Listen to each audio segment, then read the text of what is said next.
વિદ્યાર્થી મિત્રો, આજના લેક્ચરમાં આપનું સ્વાગત છે। આજનો લેક્ચર છે આપણો ધોરણ 10 ગણિત બેઝિક મેથ્સનું ગાલા એસાઇનમેન્ટના પેપર નંબર 4ના વિભાગ ડીનો, જેમાં આપણે 4 દાખલા ગણીશું, બાકીના 4 એના નેક્સ્ટ વિડીયોમાં આવશે।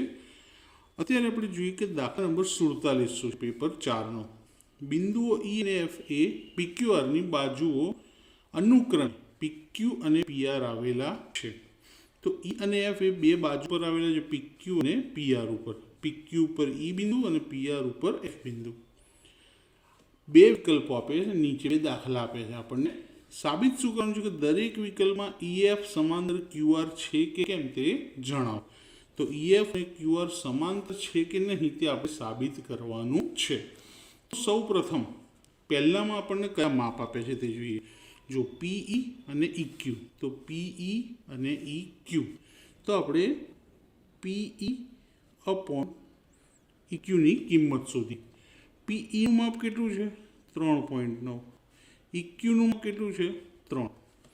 હવે કેટલા તરી 39, તો તે તરી તો છેદ ઉડી જાય તો 1.3, છેદમાં કશું નથી તો 1। આ કોનો આન્સર આવ્યો P નો। जो पॉइंट आपी लीए तो 13/10 आवे। इज रीते PF upon FR, PF upon FR, PF नु माप है 3.6, एफआर नु माप है 2.4। तो सौथी पहला तो पॉइंट पछी बंने में एक एक अंक है એટલે पॉइंट उड़ी जशे। तो 36/24, 36 અને 24 બંને 12ના ઘડિયામાં આવે, 12 તરી 36, 12 દુ 24, તો આન્સર આવે 3/2। હવે બંનેનો આન્સર સરખો નથી આવ્યો, અલગ અલગ આવ્યો। તો લખવાનું કે PE upon EQ not equal PF upon FR માટે EF સમાંતર QR નથી। जो सरखू आवतुं तो छे पण सरखू आवतुं नथी, એટલા માટે નથી। એ જ વસ્તુ સામે કરીએ તો PQ નું માપ છે, જો PQ। હવે PQ સિવાય કઈ બાજુ આપી છે એમાંથી PR તો સામે જ એટલે એની કોઈ લેવા દેવા નહીં। PE તો જો PE અને PQ બંને ડાબી બાજુ, જ્યારે PF અને PR બંને જમણી બાજુ, તો એનો ગુણોત્તર લેવાય। તો પહેલો ગુણોત્તર PE अपॉन PQ, પહેલો ગુણોત્તર આપણો શું આવશે PE अपॉन PQ। PE નું માપ 0.18, PQ નું માપ 1.28। બંનેમાં પોઈન્ટ પછી બે આંકડા છે એટલે પોઈન્ટ ની કાઢી નાખવાના, 18/128। હવે ભાગાકાર કરીએ। ભાગાકાર કરીશું તો કેટલા દુ, તો 9 દુ 18, કેટલા દુ તો 64 દુ 128, તો જવાબ આવશે 9/64। આનો છેદ ઉડશે નહીં। વધશું PF अपॉन PR, PF નું માપ કેટલું છે 0.36, PR નું 2.56। ફરીથી બંનેમાં પોઈન્ટ પછી આંકડા તો કાઢી નાખીએ પોઈન્ટ, તો 36/256। 36 ના અડધા કરીએ તો 18, 256 ના અડધા કરીએ તો 128, પાછી ઉપરની રકમ મળી ગઈ। જો ફરી 18 ના અડધા કરીએ તો 9, 128 ના અડધા કરીએ તો 64, તો શું આન્સર આવ્યો 9/64। અહીંયા બંને જવાબ સરખા મળ્યા, તો લખીએ કે PE अपॉन PQ બરાબર PF अपॉन PR માટે EF સમાંતર QR છે। જો ના આવતું તો ના હોતી। હવે રાઇડર આપી છે દોસ્તો। રાઇડર તો નોર્મલી આપણે ઓપ્શનમાં કાઢી દેતા હોઈએ છીએ, પણ આપી છે તો હું તમને શીખવાડી દઉં। સૌથી પહેલાં શું કીધું, સમલંબ ચતુષ્કોણ ABCD। તો એક ચતુષ્કોણ દોરી દઈએ। આ સમલંબ ચતુષ્કોણ કહેવાય, જે ઉપરના ભાગેથી સાંકડો અને નીચેથી પહોળો, જેમાં AB સમાંતર CD આપેલા છે। તો અહીંયા લઈએ AB અને અહીંયા CD।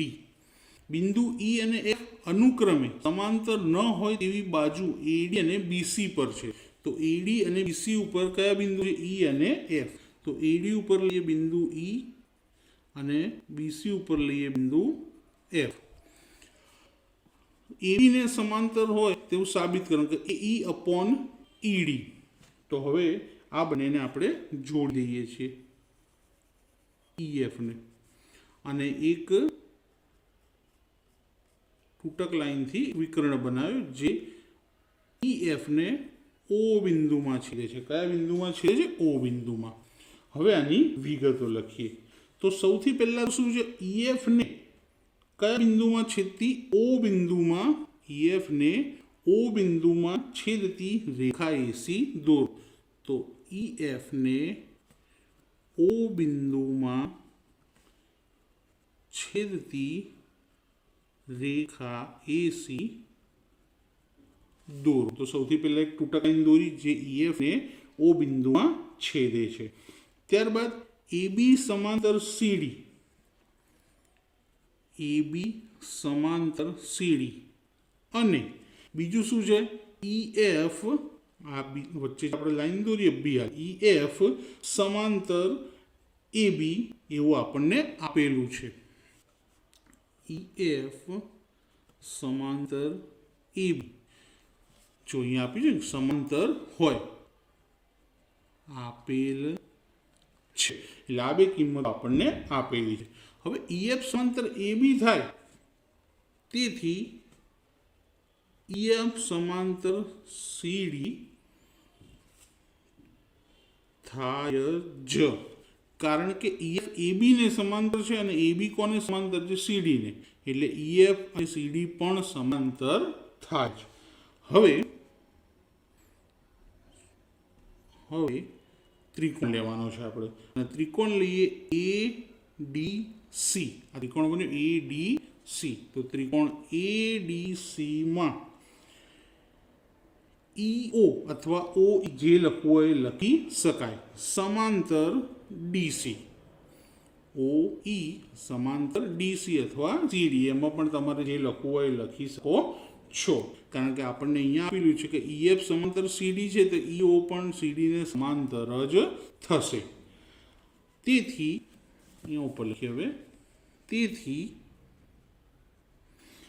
હવે આ જે ત્રિકોણ હતો એની અંદર વચ્ચે ઈઓ આવ્યું તો આપણને બે સમપ્રમાણતા મળી કે એ ઈ અપોન ઈ ડી, અને જો આ રીતે એ ઈ અપોન ઈ ડી અને સામે એ ઓ અપોન ઓ સી. એ ઈ અપોન ઈ ડી બરાબર એ ઓ અપોન ઓ સી. આ આપણને શું મળી? સમપ્રમાણતા. તે જ રીતે બીજો ત્રિકોણ પણ બને. બીજો ત્રિકોણ શું બનશે? આપણે જો સી એ બી આમ ઊંડો બનશે. હવે કે તે જ રીતે ત્રિકોણ સી એ બીમાં બે ભાગ શું પડશે? જો અહીંયા સીઓ અપોન ઓ એ. એ જ રીતે C F upon B F. જો સીઓ અપોન ઓ એ બરાબર અહીંયા આગળ શું? C F upon B F. બંને ત્રિકોણની સમપ્રમાણતા આપણે શોધી. આ શેના ઉપરથી મળ્યું આપણને?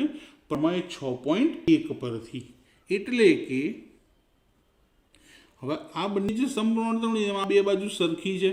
તો જો એ અપોન ઈડી અને ઓ એ અપોન ઓસી સરખા હોય તો અહીંયા આગળ આનું શું કરી દેવું પડશે? આપણે વ્યસ્ત કરી દેવું જોઈએ, જેથી એ બંને આપણને સરખા મળે. તો જો એ અપોન ઈડી અને આનું વ્યસ્ત કરીને લખવાનું, કારણ કે અહીંયા ઓ એ છેદમાં જ છે, અહીંયા અંશમાં છે, તો વ્યસ્ત કરીએ B F upon C F. તો આપણને જે માંગ્યું હતું સાબિત કરવાનું એ આપણને મળી ગયું છે. તો અહીંયા આગળ આ રાઇડર પૂરી થાય છે. બહુ જ સરળ છે. ત્યારબાદ દાખલા નંબર 49. 49મો દાખલો ચેપ્ટર નંબર 4નો છે, દ્વિઘાત સમીકરણનો. કે 30 ગુણની પરીક્ષામાં ધ્યેયે મેળવેલ ગુણ કરતાં જો 10 ગુણ વધારે મેળવ્યા હોત તો નવા ગુણના 9 ગણા મેળવેલ ગુણના વર્ગ જેટલા થાય. હવે એમાં ઋણ પૂર્ણાંકની પદ્ધતિ એટલે કે માઇનસ કરવાની પદ્ધતિ છે નહીં, તો તેણે કેટલા ગુણ મેળવ્યા હશે? તો સૌથી પહેલાં તો આપણે ધારી લઈએ કે ધારો કે ધ્યેયે મેળવેલ ગુણ બરાબર એક્સ. શું ધારી લઈએ આપણે? એને એક્સ ધારી લીધા. ધ્યેયે કેટલા ગુણ મેળવ્યા છે? એક્સ ગુણ મેળવેલા છે. હવે શું કીધું છે? જો 10 ગુણ વધારે મેળવ્યા હોત તો ધ્યેયે 10 ગુણ વધારે મેળવ્યા હોત તો નવા ગુણ એક્સ પ્લસ 10 થાય. એણે મેળવ્યા તો એક્સ, પણ જો 10 વધારે મેળવ્યા હતા તો શું થતું? X plus 10. હવે શું કીધું છે કે નવા ગુણના 9 ગણા. નવા ગુણના 9 ગણા એ મેળવેલ ગુણના વર્ગ જેટલા થાય છે. નવા ગુણ એટલે કે એક્સ પ્લસ 10 એના નવા ગુણ છે. એના 9 ગણા કરીએ તો 9 કૌંસમાં એક્સ પ્લસ 10 બરાબર મેળવેલ ગુણ. મેળવેલા કેટલા છે? એક્સ. એના વર્ગ જેટલા થાય તો એક્સનો સ્ક્વેર. 9 ને અંદર ગુણીએ 9x વત્તા 90. 9 ને એક્સ જોડે ગુણ્યા 9 ને 10 જોડે ગુણ્યા ઇક્વલ એક્સ સ્ક્વેર. આ બંને સામે લઈએ તો x square minus 9x minus 90 બરાબર 0. હવે આના શું કરવાના? અવયવ પાડવાના છે. તો 90ના અવયવ જેની બાદબાકી 9 આવે તો જુઓ 15 છંગ 90 અને 15માંથી 6 જાય તો 9. પહેલી સંખ્યા માઇનસ એટલે મોટી સંખ્યા, પણ મધ્યમ પદ માઇનસ એટલે મોટી સંખ્યા માઇનસ. માઇનસ માઇનસ પ્લસ 90 બરાબર 0. પહેલા બેમાં કોમન એક્સ. એક્સ માઇનસ 15 વત્તા બીજું કૌંસ પણ એ જ આવશે બરાબર 0. 6xમાંથી એક્સ અંદર આવે તો 6 બરાબર આવશે. તો બે બ્રેકેટ કયા સરખા મળે? X minus 15. તો અહીં લખીએ હવે એક્સ માઇનસ 15 અને બીજું શું બનશે? એક્સ પ્લસ 6 બરાબર 0.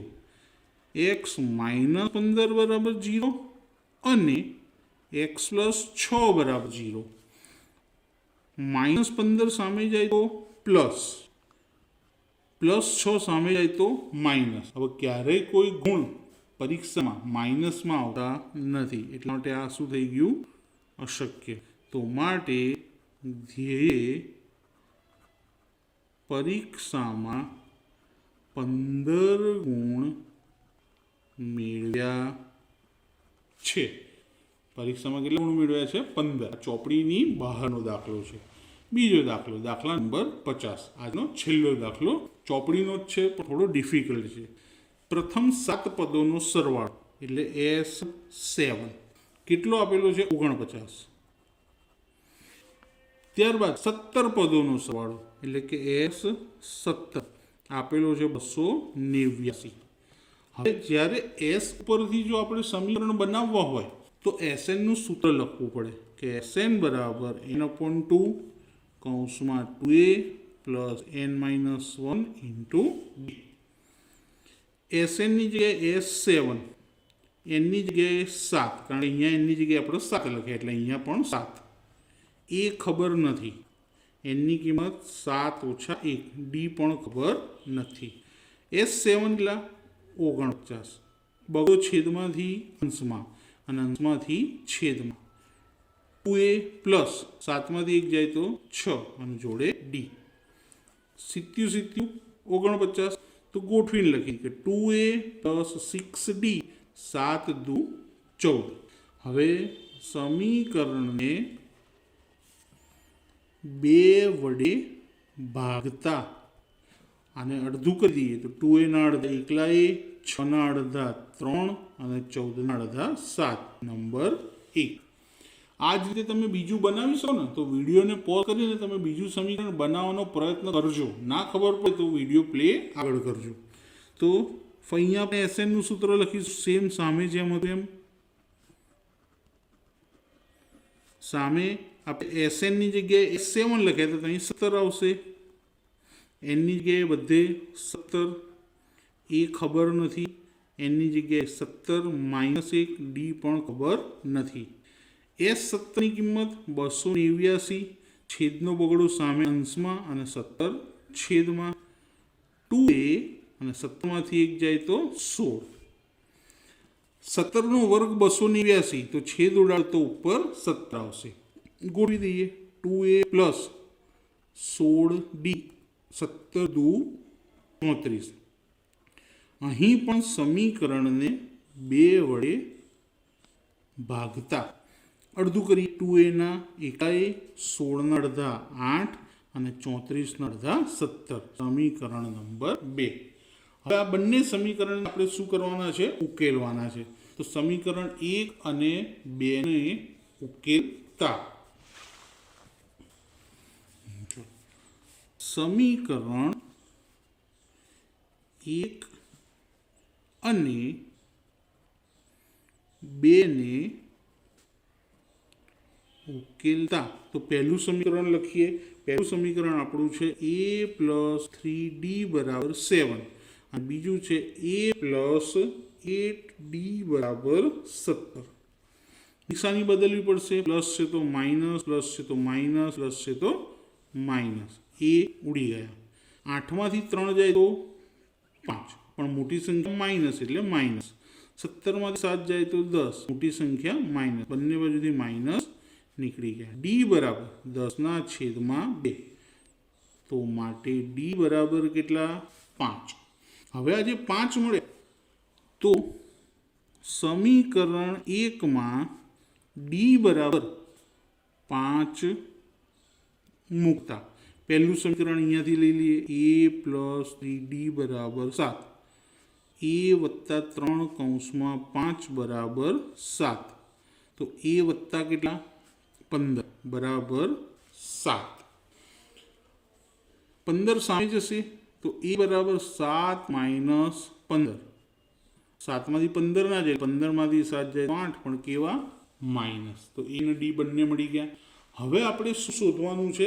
n પદોનો સરવાળો શોધવાનો છે. તો ફરીથી SNનું સૂત્ર લખવું પડશે. n/2 2a plus n-1 into d. એનની કિંમત નથી ખબર. એની કિંમત મળી ગઈ છે કે 2 કૌંસમાં -8. એન ખબર નથી. ડીની કિંમત મળી ગઈ છે 5. ફરી n/2. 8 દુ કેવા? -16 વત્તા 5 ને અંદર ગુણીએ તો 5 એકા 5 અને -5. મિત્રો અહીંયા આગળ સેજ બાય મિસ્ટેક 5ના બદલે છેદમાં 2 લાવી દીધા છે. છેદમાં 5 આવશે, અહીં 2 આવશે. તો ડીની કિંમત કેટલી મળશે આપણને? 2.